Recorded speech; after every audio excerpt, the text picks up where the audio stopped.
Okay, Genesis chapter 3, verse 5.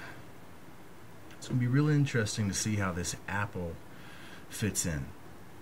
Okay, as we saw the apple begin to connect to the embryonic state of any life. Any life goes through this embryonic state, which is being called the morula, M-O-R-U-L-A. And under a microscope, this very first stage of the embryo is said to look like an apple. So if you were to Google images of this morula, you would see, in essence, a sphere that has interlocking hexagons all over it. Now that's interesting because we're seeing this embryo for a material creation. But embedded within this embryo, we begin to see this spirit potential, which is encoded within it. So just like the as above, so too below symbol, okay, which makes the Star of David, which we now know represents both the material dominion and the spiritual dominion. So as you begin to see, even within the embryonic state of any material creation, you begin to see that very same hint of not only a material potential, but also a spiritual potential. In other words, it's not just material quantity, there's a spiritual quality there. And this seal is protecting and governing that spirit quality until that spirit quality matures itself to begin to make its own decisions. That seal is there to make sure that you always will make your own decisions until you one day get to the point to make the decision to give it up if you want. That's how free you really are.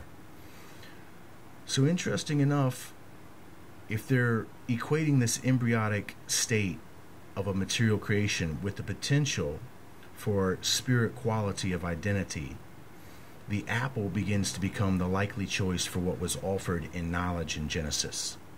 Because we see now that this apple is the key in Genesis, at least in the presentation, to becoming like God. So we find out that the key that he's offering in this instance, because he's divided the knowledge, so he's offering the knowledge as an apple, but this apple has been divided. One portion good, one portion evil. He makes the portion good, as I said, the material, and this is what he offers to the general masses. And he still says, hey, this is what you can use to become God. Okay?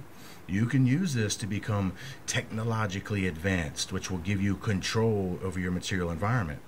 Well, really, he's hiding the fact that you already got control over your material environment, not because you're technologically advanced, because you're spiritually advanced, or you're supposed to be. So he's kind of diluting that. So as he makes one portion of the knowledge evil, that's the spirit knowledge. He don't let you see that, the common person. He only offers the common person this material knowledge, the materialism, okay? And then all of its wonders, and then, of course, its illusions. So the portion of the knowledge that he says is evil to us is the spirit, and he gives that to the occultic families that you see in Genesis 6, where those sons of God begin to take those daughters. And then now those families are selected to give the spirit knowledge, which is really corrupted materially already. Okay, and then they use this knowledge to create a conditional reality environment to manipulate the world to bring us to this point to where the men of the world have now worked with this material knowledge to bring about what? His actuality of identity in the embryonic form of a man that begins to take what? The shape of an apple. The very same knowledge that he offers in the beginning of materialism, he fulfills himself in that material knowledge. But he's seeking to hide the true spirit identity which resides in it.